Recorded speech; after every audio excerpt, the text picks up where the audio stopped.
Hi and hello there, Pisces! Welcome new subscribers. My name is Yan. Tuloy po kayo dito sa ating mga returning tambayers. Thank you sa inyong walang sawang pagtambay and pag-support dito sa aking mga channels. Yes, you heard it right, no, mga channels. Ang link po niya, isa nating channel ay nandyan sa description box ng reading na to. Kaya naman, if interesado, i-click lamang yung link na yan para maka-visit kayo there. At meron din tayong ina-upload na collective readings for all signs every day. Yes, you heard it right. Araw-araw din po ang ating collective readings for all signs doon. No? So, ang name ng channel ay Dalnim, which means Goddess of the Moon in Korean. So, just like the High Priestess, no, all the secrets of the moon, no, will not be hidden from you. It will be revealed. So, that is my purpose and role here as your psychic medium. So, yun nga, no, wala tayo ditong gender, babae, lalaki, LGBT, lahat welcome. Pwede rin pong iswitch yung mga roles, Pisces, okay? At, kaya pwedeng mangyari yun kasi general reading ito. And at the end of the day, lahat po kayo ay may free will, no? Kung gusto nyo i-claim yung mga mensahe, i-pick up yung mga messages, no? Then you can do that and you can use that as your guidance or not. And kung may cross-watcher si Pisces dito, welcome ka din. At kung may Pisces placement sa kanilang natal/birth chart, welcome din kayo. So let's go ahead and check these messages para sa iyo, Pisces. What do we have here for Pisces? Thank you so much, Archangel Michael, Angel Guides, for always being present sa reading ni Pisces. Can we get messages for them, please? Pisces. This reading is intended for my Piscean people. Pisces.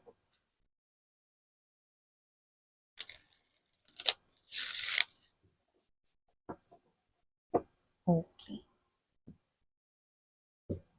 So, let us see what energies ang meron dito for you guys. So, Pisces, you do have here Page of Wands, Queen of Swords, Two of Cups, Five of Cups, Queen of Cups, the Lovers, bottom of the deck for Pisces, Knight of Pentacles, Page of Cups, and the Ace of Coins.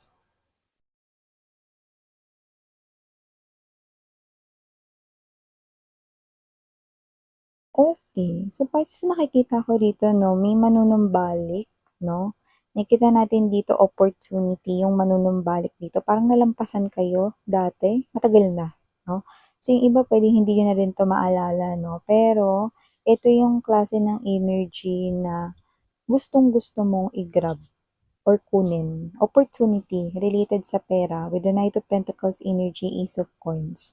Possible na nakita ito ng mga paningin mo pero maaring meron ka kasing parang pinagkakaabalahan rin nung time na yon na may kinalaman sa pera, no? Na parang okay naman kayo, may trabaho naman kayo, may pagkukunan naman kayo ng pera, kaya parang hindi nyo ito masyadong nabigyan ng pansin noon. Parang dumaan lang sa paningin ninyo, ganon, no? Pero hindi nyo talaga as in binigyan ng full attention, like inalam yung mga details about it, no? Pwedeng yun ay new work or baka naman yun ay related rito para magkaroon kayo ng more money, extra money, no? So, it will be somehow, no, mag-u-turn, no? Yung opportunity na yun sa pera ay mag-u-turn, no? At mas pinaganda pa, mas pinabongga. So, kung nung time na yun, no, maganda na yun sa paningin ninyo, meron pang mga dinagdag doon na mga mas magbe-benefit kayo. Yung iba related yun sa trabaho, like new work yun, new job, new career here for you guys. Pero yung iba, walang kinalaman sa trabaho pero maaaring opportunity para magkapera ka. Paano yung miss yan? Like let's say, raffle, games, yan, no? Or whatever. So nakikita natin dito, no, that you will have here a chance to have more money. Yan, no? And if it is a game or a raffle, it's an extra money coming in sa inyo. Okay? Malabo na hindi mo to mapansin ngayon kasi napansin mo nga to noon eh. Kaya lang hindi mo nabigyan ng attention. Either busy ka with your own thing or possible na meron ka kasing napagkukunan ng pera dati. Pero ngayon, na mapapansin mo ito ulit, so mapapansin mo talaga ito. Kasi nakita ko rito, una pa lang, dati pa lang, interesado ka na dyan. So malabong hindi mo yan mapansin. So speaking of interesado, may interesado rin dito sa inyo kasi hindi niyo siya type. Yan, no? May energy kasi ako nakuha rito, no? Na parang kayo ito, na nakumiss yan, pas ako dyan. Yan, no? Kasi mas gusto ko yung person na gusto ko rin sana. Yan. Okay tayo dyan, na. Kasi at least, no, walang masasaktang feelings. Hindi kayo makakasakit ng feelings ng iba at hindi nyo rin dito mafe-feel, no, na parang magigilty kayo kasi you're not really in love with this person or wala talaga kayong gusto sa kanya, no? So, parang kayo to mga babes, no, na alam niyo sa sarili ninyo na hindi niyo talaga siya magugustuhan. So, you're saying no to this person right here, no? Nakakaloka lang kasi parang hindi pa siya nagsisimula manligaw, busted na siya. Yan 'no, hindi mo siya feel, okay. So, may gano'n-gano'n naman talaga yung mga tao, yung hindi type 'no or whatever 'no. So, mas gusto ninyo yung taong gusto niyo rin kasi mas maganda yon 'no, yung feeling na tama kayo do'n 'no, yung feeling ng in love 'no, hindi yung napilitan ka lang 'no, yung parang inintay mo na ma-fall ka sa kanya 'no, parang kahit wala kang gusto. Gano'n, 'no? So, okay, I salute you guys, 'no, for having that kind of mindset, 'no, when it comes to love. So, maliban diyan nakakita rin ako ng energy rito, ha, na posibleng kung dati may mga ano, ha, may mga nag-improve, 'di ba, may mga gumanda. Alam niyo dati, napansin niyo yung mga picture natin dati, 'no, 'pag binalikan yung mga picture natin, yung mga elementary pa, yung mga kinder, gano'n, 'no, ah, parang itim natin dun, hindi natin alam wala lang bang ilaw, poor lighting lang ba dati or ano, parang dati na mukha tayong gusgusin, mga gano'n. Pero ngayon may improvement, 'di ba? So hindi ko alam kung dahil lang ba 'yun sa mga cellphone or whatever, 'di ba? So parang 'di ba dati 'pag tinitingnan mo yung picture mo, "Ako ba 'to?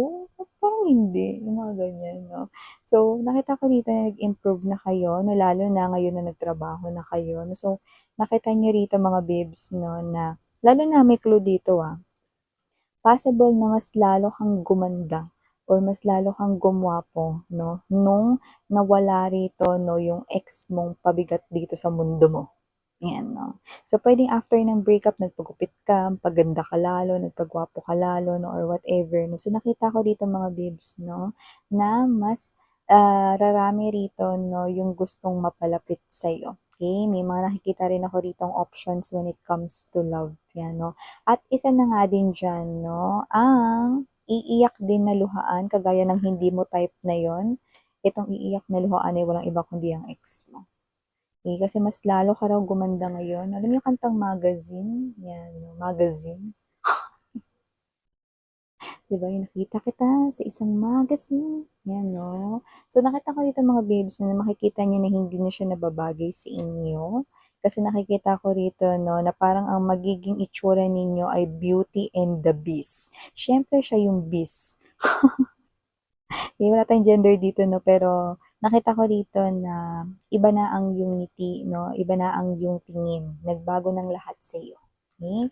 Lalo na yung iyo ritong mindset sa love. So, hindi mo na ini-entertain dito yung mga past, kaya kung may mga past ka rito na mga ex, alis sa pila, 'yan 'no, parang gano'n kayo rito, Pisces. So, so maliban diyan mga babes 'no, nakita rin ako ng energy rito na posibleng meron kayo rito 'no, na isoplak 'no. Wala akong nakikita ritong sasampalin, tatampalin ninyo or jojombagin, susuntukin, walang gano'n.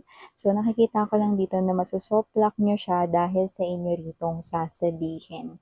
Kung sino man itong energy na 'to, lumalabas itong mga babes 'no, sa parang binibida niya rito 'no. Hindi 'to para sa lahat, pero ang mensaheng ito ay kung in-involve kayo ng ex ninyo sa isang third party situation na ang rason ay third party na tao or someone else na maaaring ibida niya sa inyo 'no, na ngayon nasa kanya ang person mo for some reason, bakit kailangan niyo pang sabihin yon 'no? Well, hindi siya happy dahil kung sino man yung ex mo 'no, kahit na sila pa ngayon parang yun ay sabi-sabi na lang 'no, na sila pero hindi na talaga sila as in magkasama or wala na talaga yung fire 'no, sa kanilang relasyon. So, nakita ko rito 'no, na itong person na 'to ay very petty at kung sino man siya rito 'no, parang kung ano yung sasabihin mo masosoplak siya rito 'no. Parang siguro yung sasabihin mo rito, "Okey lang, hindi naman ako tumatanggap ng basura." Yan, mga gano'ng klase ng energy, 'di ba?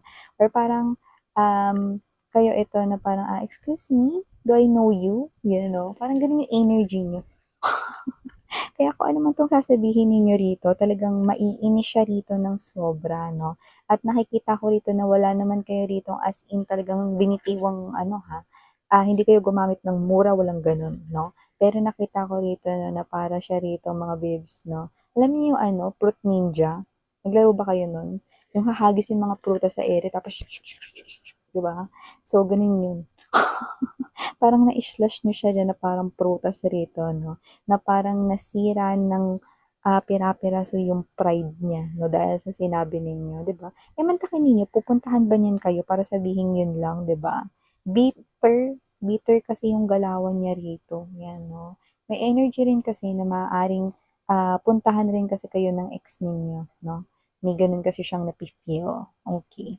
So, maliban diyan Pisces, nakita rin ako ng energy rito that if you are in a relationship right now, the relationship is moving so smoothly at nakikita ko dito na maaaring mapag-usapan niyo na rin ang pagpapakasal 'no, or yung iba sa inyo maaaring marinig mo na ikaw na yung gusto rito, makasama forever ng iyong person. So, yun 'no.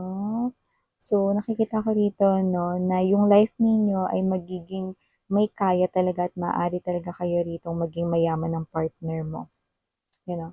So, nakita ko dito may partnership kayong dalawa 'no, at possible na, magkaroon rin kayo talaga rito 'no, ng magandang buhay 'no. It is being reflected with the mirror right here. Your life will be, some kind of a different one 'no, pero napakaganda na magiging life mo 'no, compared sa life mo before, okay. So, ito yung mga messages right here for you, Pisces. Thank you so much again, in Yana. Only for the girls in Yana, do not for the boys. Sarang Hiyo, love and light. Ano?